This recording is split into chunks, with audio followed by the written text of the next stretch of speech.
And it's almost baseball time in Arlington as the Texas Rangers get ready to begin the 2016 season.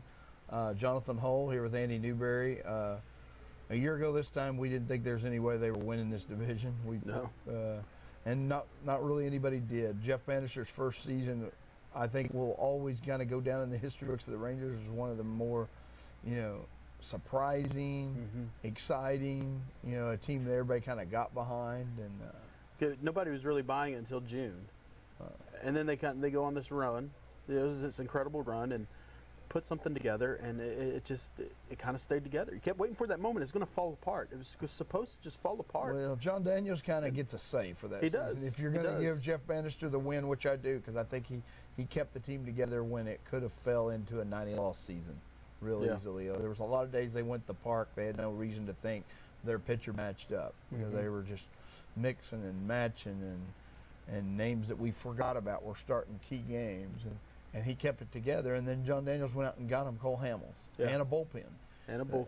And then right there, last game of the season, you're wanting to clinch the division and have home field in the playoffs. And Cole Hamels, fires a gym, and then he's back for this year. It wasn't a rental. I thought that was. It was like they went and did their free agent shopping early. Yeah, that was the one thing I really liked about last year's team, even going into the year, was I thought they had some pitching depth. I didn't think there was necessarily just a ton of quality, but I thought they had some depth of some guys that could come out and give them some innings. And, Wandy Rodriguez ended up being a guy that they had to count on early. And Wandy pitched pretty well. He kept them in a lot of things. Ended up being a really good free agent signing.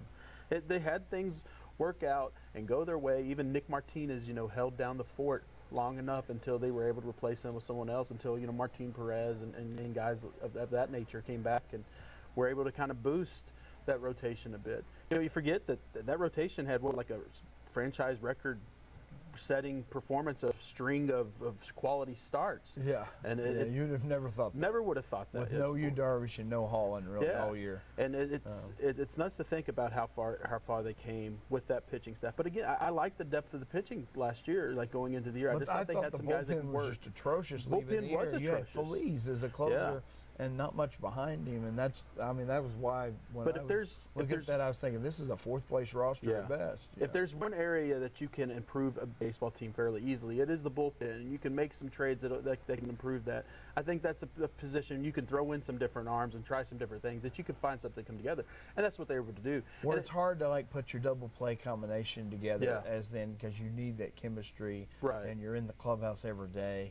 And bullpen guys seem to be a different sort, and they kind of accept some new guys as they go. It took a couple of trades, and we talk about Cole Hamels, but getting Jake Diekman in that trade was huge. And then Dyson, comes over from the Marlins, and how big was that? I mean, he just forces ground ball after ground ball. So going to this year, you would think after all that improvement that we were both thinking, they won 88 games last year, and 2 in the playoffs, and looked like they could win a third playoff game and get to that next round, and couldn't quite do it. But you'd think, well, they're going to build on that. Yu Darvish is coming back. It's going to probably be a 95-win, #1 seed type team. Yeah. But I'm not seeing that. I see places for optimism, but I see places that look troublesome. I don't like the depth of the pitching this year. I think they're counting on too much for Yu Darvish to come back and be at that ace level. And listen, maybe it happens very well. Cole Hamels is the ace, and maybe Darvish does bounce back and gets back to old form. That's fine, but that's a lot to count on. And I don't think that they have just great depth. I don't think there's a bunch of those guys that they can just come back and lean on and hope will give them those big innings, like they got out of Wandy Rodriguez. Don't like it as much. I've lost faith in Derek Holland. I like Martin Perez seems better. Like he'll be a key. Yeah. But to me, is he a guy that can keep runners off base, which allows him to go 7 innings a lot, or is he a 1-3-5 whip guy that gives you a good outing here and there, but you can't consistently count on him to save you? Yeah. And I don't know if he can take that step forward. We haven't seen it from him, but it almost seems like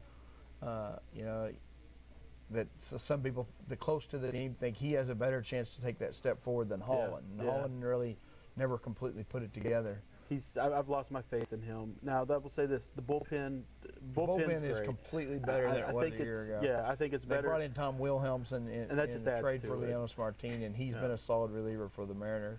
Yeah, that just adds to it. I mean, you're bringing back some of the same guys that they had a year ago. Tollison's a closer for now, but I think that could even be fluid. Yeah, I'm not sure that he leads this team in saves by the time it's over. I mean, Dyson has that ability, I think. Diekman has that ability. Keone Keela is a guy we haven't mentioned yet. Keela's, he was really good last year as a rookie, and I think you got to have great expectations for him. So, but the team, talking about them when you were trying to pick the division, Houston has a good bullpen and brought in Giles to add to their bullpen. And they've got a lot of good throwers down there. And to me, that's where I go where the difference between the two teams is, because I think they both have pretty good bullpens.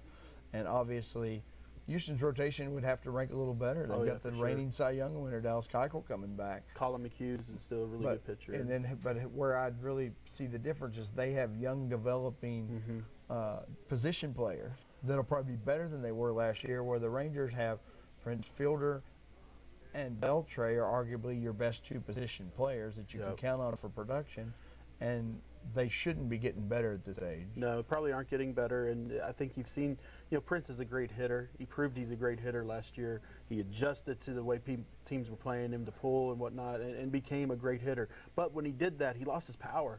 He lost his power stroke, and so if you get 20 home runs from him, you're feeling good. But that's what you feel like Beltre's max might be at this point too. Right. So who takes that step forward? Because Moreland led them in home every runs team that's going to win 90 plus 95 games, they need an MVP candidate. Yeah. And I don't know who it would be for this team. It seems a lot to ask from Odor. Yeah, to be that good this early. I think he's going to be good, and he was great once he came back up. But can he be a top 10 MVP? Can he be a Dustin Pedroia from a few years ago that Boston carried Boston? I'm not sure that. I think that's a lot to ask for. I like the Ian Desmond signing. I think Ian Desmond could come here and they're hoping it's been a bit of a renaissance. Playing for money, playing for a contract that he gets something. But those position switches haven't always went well. They haven't. And sometimes the position switch, the reason it doesn't go well is the offense falls off. Yeah, I think it's time. I think the Rangers do have to begin that look for this older pieces in their lineup. It's time to move on to the youth, and there's some promising youth down there. That they sent down Monday this week. Adrian Beltre, his contract's up after this year, but they're already talking extension, and they want to bring him back, and I don't understand that. They'd almost end up having to trade Gallo if they do that. I mean, keep Joey Gallo's there. It's time to get him the at-bats. I think the biggest mistake they made, we talk about, he gets compared to Chris Davis, and the biggest mistake the Rangers made with Chris Davis to me was they didn't always find the at-bats for him, and he needed at-bats. He needed major league at-bats, and once he finally started getting enough of those at-bats consistently in Baltimore, you saw what he became. And that's what I fear will happen with Gallo, too, is you got to get him the consistent.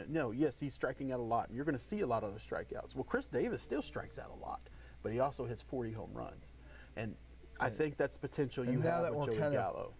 Past the big part of the steroid era, the 40 home run guys are hard to find. Not going to find many of them at all. There's a handful of them in the league right now. And there's a handful of them. There's not a ton of them in the minors right now you think can hit 40 And sometimes it's not even the home run. It's the way they approach all of your hitters. Yeah. If that home run bat is sitting there fixing to come up, it makes the pitchers tighten up on the guys before them a lot of times, and it just makes your lineup. We saw that in a nutshell in September. They didn't want to play Mike Napoli in left field, but the lineup looked so feeble without him in it. It's like, we've got to get another bat in that lineup. Yeah. And we haven't mentioned he's not over the hill. Mitch Moreland had a great comeback year last year, and I think that's his. I think that's an achievable level for him. Yeah, I think so. It's 27 home runs. I think that's something you can see from Mitch on a consistent basis. But I still want to see. And Mitch isn't part of the youth movement I'm calling for. I mean, I'm saying that he's not one of the guys you want to oust. But even they're hoping to get something out of Josh Hamilton still, and I'm not sure how much is left there. Why not a Nomar Mazara who smashed in the spring training? He's smashing major league pitching in spring training. Yeah, and he could be up sometime this year. And he probably does. He's an injury away. The bright spot of the spring has been in the games that a lot of the games that they've won. It's been those young guys that they sent down that have made the big hits. Brinson had a big walk-off homer. Yeah, and.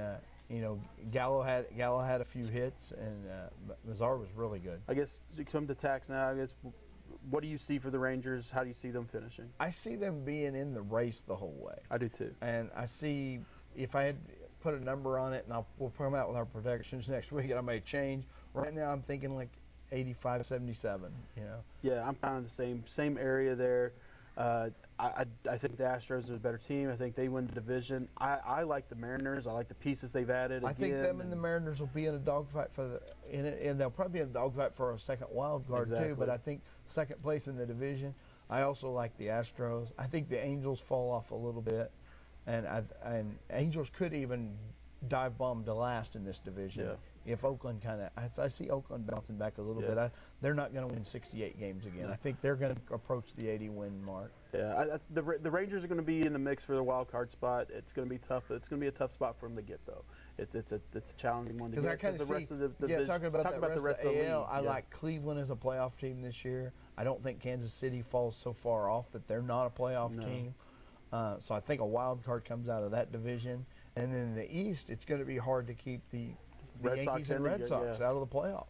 So it's not a given that I think it was a low number last year to get in the playoffs. I think it's going to take about 90 to even get a wild card. And that's what it's been in the past before too. So, we'll find out in about a week. Thanks for joining us, and we look forward to bringing you more Rangers coverage throughout the season.